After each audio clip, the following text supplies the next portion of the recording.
हमारे साथ साथ गायत्री महामंत्र ओम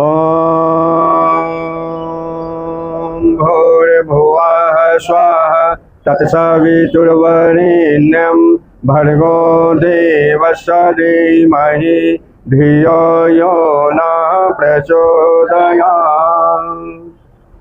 बोलिए भारत माता की, भारतीय संस्कृति की वंदे वंदे। आज हम सब लोग एक जगह इकट्ठे हुए, सम्मिलित हैं। सबसे पहले हम आप सबको और जो हमारी आवाज़ या वीडियो देख रहे होंगे उन सबको अपनी संस्था प्रज्ञा संस्कृति निर्माण संघ की एक इकाई एजुकेशन पथ की तरफ से दीपावली की हार्दिक शुभकामनाएं सबको मैं देता हूं। आशा है यह दीपावली आप सबके जीवन में खुशहाली, संपत्ति, वैभव लाए। आप सब लोग खुश रहें, जीवन अच्छी सी बीते आपको और निरोगी जीवन बीते। जिस विषय को लेकर मैं आपके पास आया हूं वह विषय है दीपावली का जो पर्व है, त्योहार है, वो क्यों मनाया जाता है, कैसे मनाने का पूर्व में प्रावधान था और वो यह पर्व वर्तमान में कैसा हो गया, इसी विषय पे हम चर्चा करेंगे आप लोग के बीच में। सबसे पहले तो शायद आपको पता नहीं हो, आपको दीपावली पर्व मनाते मनाते वर्षों बीत चुके हैं, आपके जन्म से होश संभालने से आज तक। लेकिन क्या आपको पता है आज इस साल 2025 का जो कि शनिवार को कौन सा दिन है इस त्योहार में? धनतेरस। अब इसका मतलब है आपको समझ में आता है धनतेरस के दिन क्या किया जाता है? कोई एक लोग बताइए क्या किया जाता है धनतेरस को? बताइए कोई एक लोग बताइए क्या किया? काफी लोग सोना चांदी खरीदते हैं। काफी लोग सोना चांदी खरीदते हैं, कुछ लोग बर्तन, मतलब द्रव्य, कुछ द्रव्य खरीदते हैं। बढ़ जाइए। यही मान्यता है आज की वर्तमान स्थिति में कि लोग सोना चांदी, पीतल, कांसे, तांबे की बर्तन, स्टील की बर्तन इत्यादि खरीद के लाते घर पे, और वो घर पे खरीद के ला करके उनके अंदर में जो मान्यता है यही है कि हमारे घर लक्ष्मी माता आई हैं। लेकिन बात यहाँ पे नहीं है। पौराणिक मान्यताओं के अनुसार, वेद की मान्यताओं के अनुसार समुद्र मंथन हुआ था, आप सब लोग जानते हैं, जिसमें 14 रत्न निकले थे। समुद्र मंथन हुआ था देव और दानवों के द्वारा, जिसमें 14 रत्न निकले थे। उसमें 14 में 2 चीज थी। एक जो है कि नहीं का नाम था माता लक्ष्मी जो कि समुद्र से निकली, और एक का नाम था भगवान धन्वंतरी। नाम सुने आप? भगवान धन्वंतरी का नाम सुने? सुने हैं, ठीक है, सुने, अच्छी बात है। उसके विषय में भी जानकारी होगा, अच्छी बात है। लेकिन ये जानकारी आम लोग को नहीं है। भगवान धन्वंतरी वो भी समुद्र मंथन के समय निकले, प्रकट हुए, और उनके कहा जाता है कि भगवान विष्णु के ही अंशावतार थे। वो चतुर्भुज थे। एक हाथ में उनका अमृत कलश था, एक हाथ में क्या था? अमृत कलश। दूसरे हाथ में आर्यवेद की ग्रंथ थी। क्या था? आर्यवेद की ग्रंथ है। और तीसरी हाथ में औषधीय पौधे। औषधीय पौधे का मतलब क्या था? औषधीय पौधे का मतलब था वो मेडिसिन जो आयुर्वेद में वर्णित है, उसको औषध कहा जाता था। औषध का मतलब मेडिसिन, आज की भाषा में उसको औषध कहा जाता था, जो कि जड़ी बूटी में रोगों के निदान के लिए आज भी काम आते हैं आयुर्वेद में, औषध। और चौथा में था आपका गदा, जो कि भगवान विष्णु का जो मेन गदा। तो एक चार चतुर्भुज जो है, तो मुख्य दो तरह की बात हम करेंगे, दो चीज की, एक है आयुर्वेद ग्रंथ की और दूसरी है अमृत कलश। तो ये जो धनतेरस यानी कि समुद्र मंथन के समय ये कौन से हिंदी का मास चल रहा है?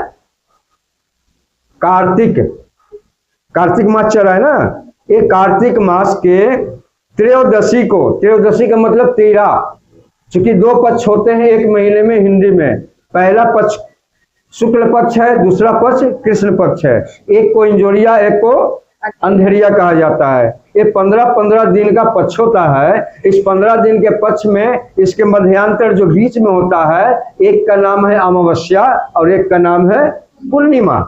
ये दो पक्ष में जो बीच में मध्यांतर आती है पूर्णिमा। अभी जो है हमारा कौन सा चल रहा है? कृष्ण पक्ष है। कृष्ण पक्ष में कार्तिक मास के कृष्ण पक्ष के त्रयोदशी को जो समुद्र मंथन हुआ था, उसमें से भगवान धन्वंतरी का प्रकटीकरण हुआ।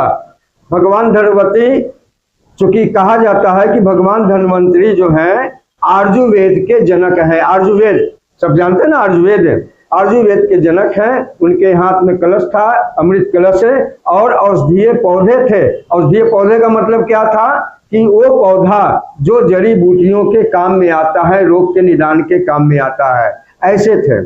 आज कल परसों जो है त्रयोदशी है।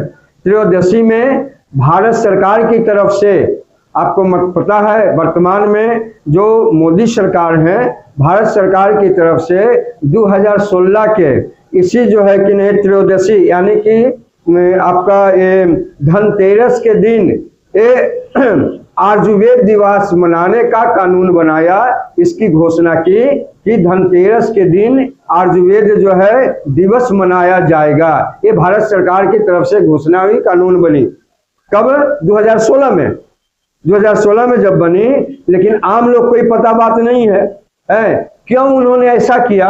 क्योंकि हमारे भारतीय जो ज्ञान है, 4 वेद और 5वां आयुर्वेद, ये जो ज्ञान है, इस ज्ञान के अंतर्गत इसका नाम क्या है? आयुर्वेद। वेद का मतलब होता है ज्ञान और आयु का मतलब होता है उम्र, जीवन।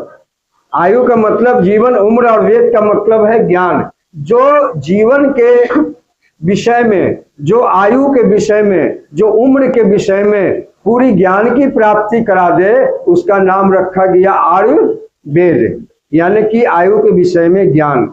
अब जो है कि नहीं, धनतेरस जो है मान्यता क्या थी कि मनुष्य का सबसे जो है कि नहीं उत्तम धन क्या है? उत्तम धन क्या है मतलब? मनुष्य का सबसे बड़ा धन क्या है? यह शरीर। सबसे बड़ा धन क्या है? यह शरीर। अगर शरीर स्वस्थ रहेगा तो हम हर काम कर सकते हैं, और शरीर अस्वस्थ रहेगा तो कोई काम नहीं। पढ़ाई होगी नहीं, नौकरी होंगे नहीं, मेहनत के काम होंगे नहीं होंगे। आज की जो स्थिति परिस्थिति है, हर घर में अगर 5 व्यक्ति हैं तो 5 व्यक्ति में 4 व्यक्ति रोगी है। किसी न किसी को रोग से वो ग्रसित है, किसी न किसी को कोई रोग है। क्यों है रोग? चूंकि उसे आयुर्वेद का ज्ञान नहीं दिया गया। आयुर्वेद के ज्ञान के अंतर्गत वो सारी बातें आती थी जो ऋषि पतंजलि के अंतर्गत, योग के अंतर्गत आती है। उस आयुर्वेद में योग का भी वर्णन किया गया है कि हम बिना दवा के, बिना औषधि के हम निरोग जीवन कैसे जिए, निरोग जीवन कैसे जिए, जब तक हमारी प्राकृतिक उम्र है, प्राकृतिक उम्र, हम निरोग जीवन कैसे जिए। ये जो है योग के अंतर्गत, जो कि आयुर्वेद के अंतर्गत आता है, उसी का ज्ञान है। मेरे कहने का तात्पर्य यह है आप लोग को ही जागृत करने का कि त्रयोदशी को यानी धनतेरस को भगवान धन्वंतरी की पूजा होती है। पता है आपको? हाँ। पता है? भगवान एक बार हम ये पूजा करवाए भी थे आपके स्कूल में। भगवान धन्वंतरी की पूजा होती है, और उस दिन क्या होता है? उस दिन औषधीय पौधों का रोपण होता है। औषधीय पौधे का मतलब है जड़ी बूटी का पौधा, है, ये जड़ी बूटी का पौधे का रोपण होता है। ये वैद्य लोग करते थे जो इसके जानकार थे। आज भी जो वैद्य लोग हैं वो ये करते हैं, जड़ी बूटी का पौधा ला करके उसका रोपण करते हैं, उसकी पूजा करते हैं, आयुर्वेद ग्रंथ की पूजा करते हैं और भगवान धन्वंतरी की पूजा करते हैं। इसलिए इसको जागृत करने के लिए, समाज को बताने के लिए कि इसका प्रचार प्रसार पूरा हो। भारत सरकार ने तो कर दिया, लेकिन हम लोग का दायित्व है, जिनको जानकारी है, बड़ी बड़ी संस्थाओं को जानकारी है, उन लोग का दायित्व है कि इस आयुर्वेद के ज्ञान को हम बच्चों के बीच में, जन जन के बीच में पहुंचावे, ताकि वो रोग से ग्रसित नहीं हो। आयुर्वेद के सिद्धांत है, योग के सिद्धांत है, उस सिद्धांतों पे चल करके और पूर्ण रूप से निरोग जीवन जिए, ये आयुर्वेद है। तो परसों हम क्या करेंगे? धन्वंतरी भगवान की पूजा करेंगे और औषधीय पौधों का रोपण करके हम उसकी पूजा करेंगे। इसलिए आपको ये आयुर्वेद का ज्ञान, आयुर्वेद का जो पुस्तकें हैं उपलब्ध है, आपको कहीं से भी ले सकते हैं। जैसे कि आयुर्वेद का जो ग्रंथ है, सबसे पहले जो है गीता प्रेस, नाम सुने नहीं है? जितने भी धार्मिक पुस्तकें हैं सबसे पहले गीता प्रेस ने ही निकाला और आज भी निकाल रहा है। वो जो है कि नहीं, मान्यता प्राप्त गीता प्रेस है। आप वहां से छोटी सी पुस्तक आयुर्वेद का ले सकते हैं। आप छोटी बड़ी सब पुस्तकें हैं, ले करके कम से कम उसे पढ़िए आप। हाँ, ये जो सब्जेक्ट है आपका सिलेबस में जो चीज है, उसके अलावा एक विषय आप जीवन में आप लाइए। आज का मुख्य जो है कि नहीं, क्या है जो है मुख्य विषय, वो विषय है कि हम स्वस्थ जीवन कैसे जिए, निरोग जीवन कैसे जिए, हम अपने परिवार को स्वस्थ कैसे रखें। ये आज का मुख्य विषय होनी चाहिए, लेकिन वो चीज आज नहीं रहा। तो पहला तो यही हो गया। दूसरा कि इसमें फिर माँ लक्ष्मी का पूजा कैसे होती है। फिर माँ लक्ष्मी कौन देवी है? धन की देवी है। माँ लक्ष्मी कौन देवी है? धन की देवी है। धन का मतलब क्या होता है? रुपया, पैसा, सोना, चांदी नहीं। धन का मतलब पहले होता था जिसके घर में धान्य मतलब कि धान्य से परिपूर्ण हो, कोठी के कोठी अनाज हो, अन्न हो, और दरवाजे पे गौ माता और बैल, यानी कि जो पशु ऐसे हैं, गौ माता खूंटे पे बंधी हो, ज्यादा से ज्यादा उनको क्या कहा जाता था? धनवान। रुपया पैसा उस समय नहीं था, धनवान उनको कहा जाता था जिनके पास गौएं माता कितनी है, जिनके पास जो है कि नहीं अनाज का भंडार कितना है, उनको कहा जाता था धनवान। लेकिन रूपांतर हो गया। अब हम जो है कि नहीं रुपये, पैसे, सिक्के, सोने, चांदी और इत्यादि जो है कि नहीं द्रव्य को हम धन मानने लगे। लेकिन पहला धन हमारा शरीर और दूसरा धन ये शरीर को चलाने वाली अन्न। हाँ, ये शरीर को चलाने वाली अन्न। तो जिसके यहाँ जितना अन्न रहता था, जितना अन्न का भंडार रहता था, वो लक्ष्मीपति कहा जाता था, यानी कि वो उनके घर में लक्ष्मी का वास होता था। तो पहला तो त्रयोदशी को, कार्तिक मास के कृष्ण पक्ष के त्रयोदशी को भगवान धन्वंतरी का समुद्र मंथन में प्रकटीकरण हुआ। और इस दिन जो है भगवान धन्वंतरी का भारत सरकार ने जो है कि नहीं जयंती मनाने का प्रावधान बनाया। ठीक है, हम लोग भगवान धन्वंतरी की जयंती मनाएंगे। दूसरा, अमावस्या, 15 दिन के मध्यांतर में अमावस्या आती है, दो पक्ष के बीच में अमावस्या आती है। अमावस्या कब है? 22 तारीख। तो कब है? जिस दिन अमावस्या होती है, अमावस्या, उस दिन माँ लक्ष्मी की पूजा होती है। मान्यता के अनुसार, वैदिक काल के मान्यता के अनुसार, उस दिन समुद्र मंथन में माँ लक्ष्मी का भी समुद्र से प्रकटीकरण हुआ था। माँ लक्ष्मी समुद्र मंथन से ही आई थी। उस 14 रत्नों में उनका भी एक तरह से जन्मदिन हुआ। तो लक्ष्मी पूजा हम इसलिए करते हैं कि उस दिन माँ लक्ष्मी का जन्मदिन प्रकटीकरण हुआ था, तो इसलिए मान्यता है कि उस दिन उनकी भी जयंती मनाई जाए और जयंती मना करके लक्ष्मी पूजा किया जाए। लेकिन भाव क्या होने चाहिए, ये खत्म हो गए। जो भाव होना चाहिए ये खत्म हो गए। और भाव जो अभी चल रहे हैं उसी विषय पे मैं आपको आ रहा हूँ। जो अभी भाव चल रहे हैं, अभी सारे घर की सफाई होती है, हाँ। होती है ना। हाँ। सारे घर की सफाई होती है, मोहल्ले की सफाई होती है, पूरी सजाया जाता है सब जगह और सजा करके साफ सुथरा रखा जाता है। क्यों? क्योंकि मान्यता यही है कि उस दिन माता लक्ष्मी हमारे यहाँ आएंगी। क्यों आएगी? क्योंकि हमारा घर साफ सुथरा है, साफ सुथरा है। लेकिन हमने क्या बना दिया? सब चीज किया ठीक है, लेकिन अंतिम में क्या किया? क्या? प्रदूषण कर दिया। क्या चीज से? हाँ, क्या चीज से प्रदूषण कर दिया? जहरीली गैसों से। क्या चीज से प्रदूषण किया?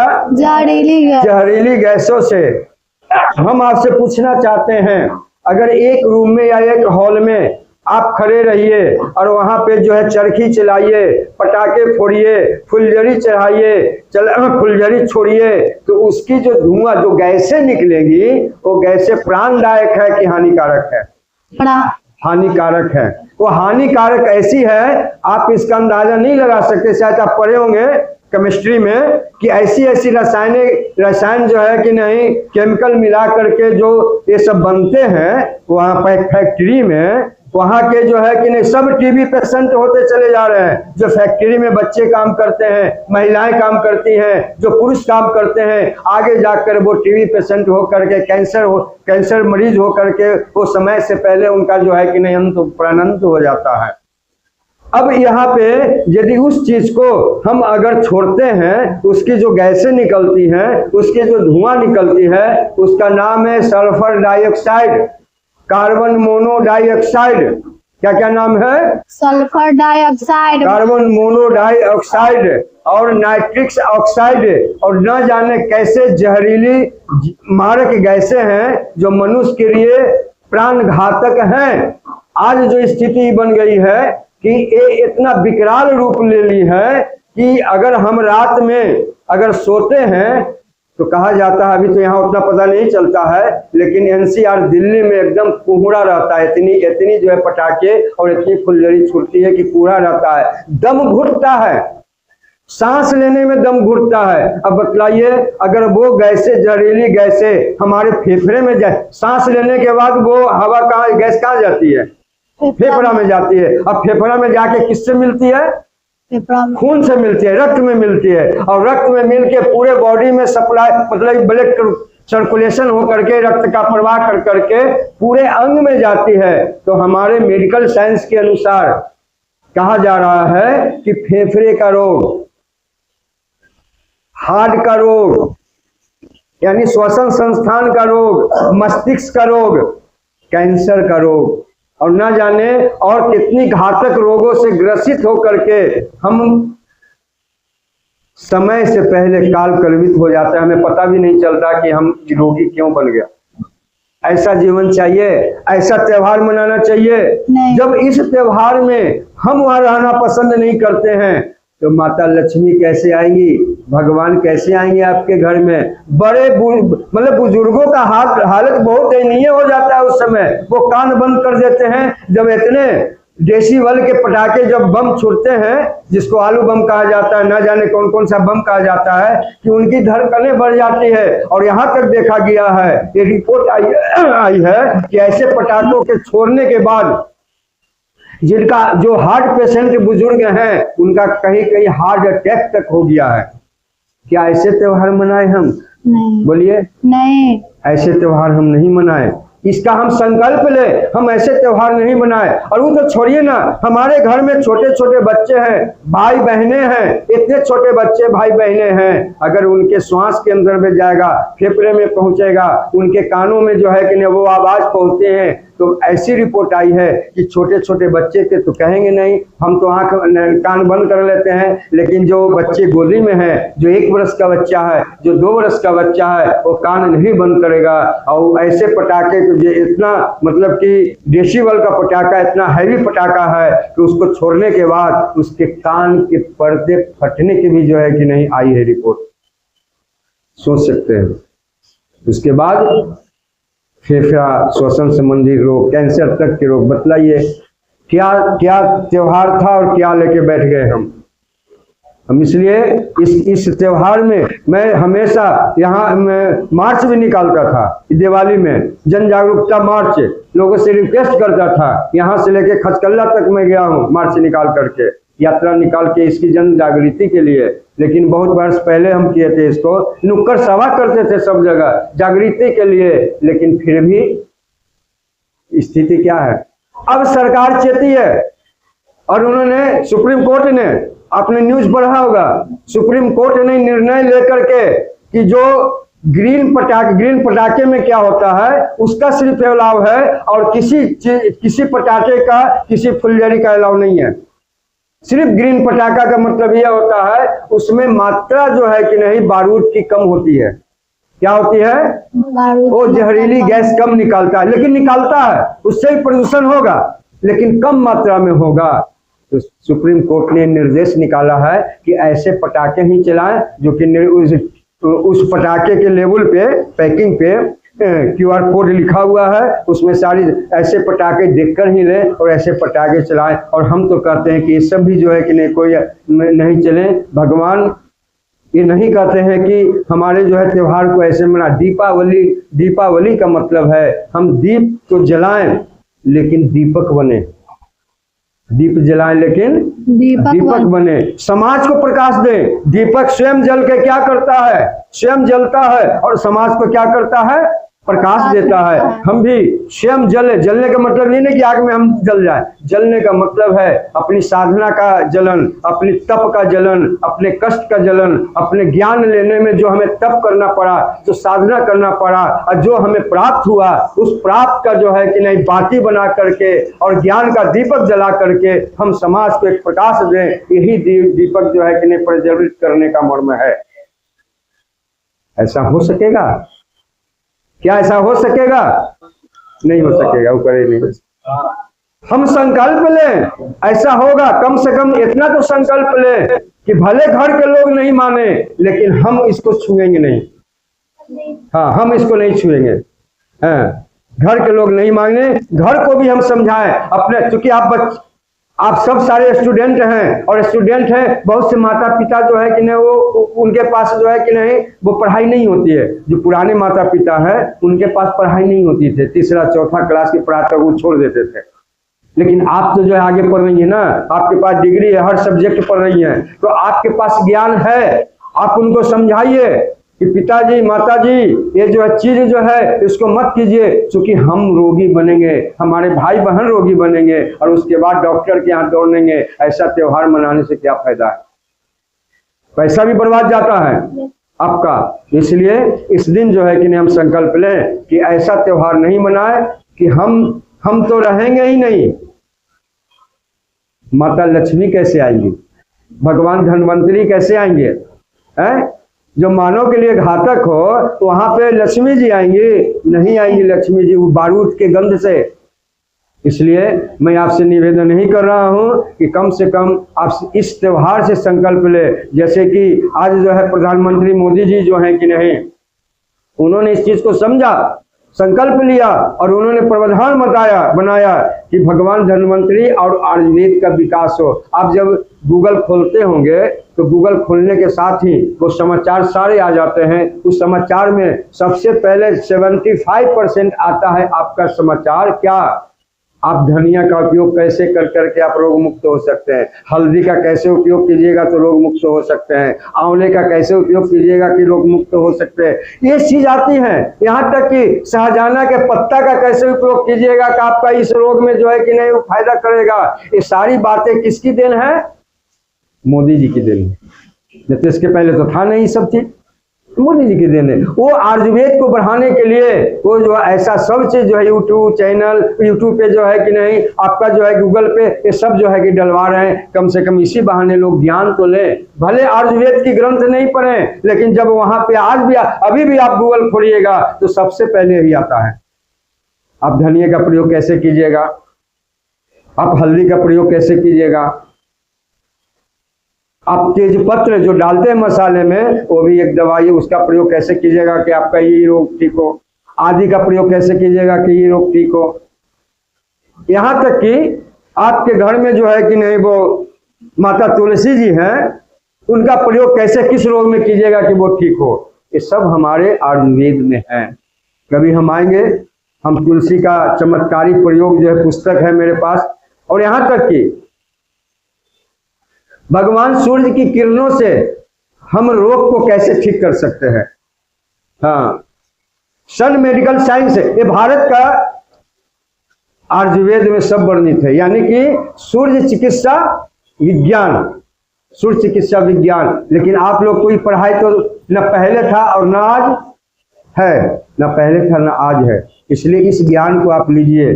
ज्ञान के लिए अगर पूछना हो तो हमें जो है कि नहीं कॉल कीजिएगा, हम सब बताएंगे। डॉक्टर यहाँ जाने की आवश्यकता नहीं है। आप इस सूर्य किरणों से आप अपने रोग को ठीक कर सकते हैं, यहाँ तक कि कैंसर भी। मैं ऐसे नहीं बोल रहा हूं। क्या जरूरत है भागने की, दवा खाना? ये सर्दी खांसी मामूली चीज है, इसकी कोई औकात है। लेकिन हम देखते हैं कि सर्दी क्या हुआ भाई, दुरासा चल रहा है ना। दुरासा उसी को सताता है जिसके अंदर में इम्यूनिटी पावर वीक हो। दुरासा दूसरे को नहीं सताता है, इम्यूनिटी पावर भी। क्या हुआ भाई, हाँ कल जरा सा भीग गए थे ना, छींक पर छींक आ रहा है, खांसी हो गया, ये हो गया। क्यों हुआ? इसलिए हुआ कि आपके अंदर में इम्यूनिटी, रोग प्रतिरोधक क्षमता एकदम वीक है, मतलब 10% है। जिस दिन आपके अंदर में रोग प्रतिरोधक क्षमता, इम्यूनिटी पावर जो है कि नहीं स्ट्रांग बन जाएगी, कोई रोग नहीं सताएगा आपको। ध्यान रखिएगा इस बात को, कोई रोग नहीं, कोई एंटीबायोटिक लेने की आपको आवश्यकता नहीं पड़ेगी। इसलिए आज का जो गोष्ठी है, जो हमने दीपावली पे आज रखा है, आप लोग को जो दिया, आत्मसात करेंगे। इन्हीं शब्दों के साथ मैं अपनी वाणी को विराम देते हुए पुनः दीपावली की शुभकामनाएं। बोलिए भारत माता की, वंदे।